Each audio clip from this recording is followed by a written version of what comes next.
L'environnement encore, mais côté patrimoine, cette fois, les menhirs de Carnac feront-ils bientôt partie du prestigieux classement mondial de l'UNESCO? La candidature est en cours, soutenue par de nombreux scientifiques de renom. Ces menhirs sont les premières traces d'architecture humaine. Eh bien, on va s'y arrêter maintenant avec vous, Nicolas Châteauneuf, dans votre studio virtuel. Et vous nous emmenez d'abord dans le Morbihan pour mieux comprendre l'histoire de ces grandes pierres. Absolument, à Locmaria-Caire, exactement, à l'entrée du golfe, pour ceux qui connaissent, là où se dressait le plus grand menhir du monde. Ce site exceptionnel fait partie du dossier de candidature. Alors vous voyez derrière moi ces quatre immenses blocs de pierre. Eh bien, il y a 6500 ans, il faut imaginer qu'il n'en faisait qu'un. Nous allons reconstituer ici le grand menhir de Locmaria-Caire. Regardez, le voici. Haut comme un immeuble de 7 étages, 280 tonnes, il se voyait à 20 km à la ronde.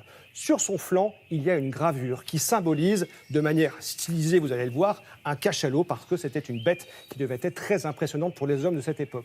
Et pour eux, eh bien, le grand menhir devait être une idole qui protégeait et qui marquait leur territoire. Et comment ont-ils fait ces hommes pour dresser cette grande pierre? Eh bien, tout simplement à la force des bras.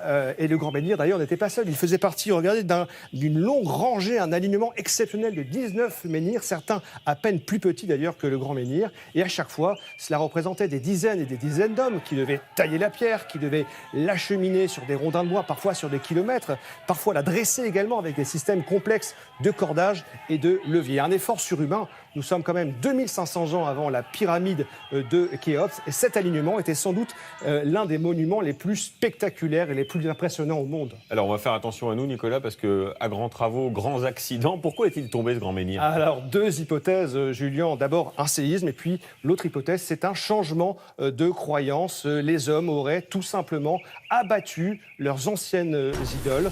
Voilà, on le voit ici. Alors aujourd'hui, c'est vrai que ces menhirs du Morbihan, on ne les regarde plus assez, ils font partie du décor alors qu'ils constituent vraiment un patrimoine exceptionnel de l'humanité. C'est vrai qu'un classement par l'UNESCO permettrait de valoriser et de préserver ce patrimoine. Merci Nicolas pour cette plongée et cette part d'histoire méconnue. Merci à vous et aux techniciens de votre studio virtuel.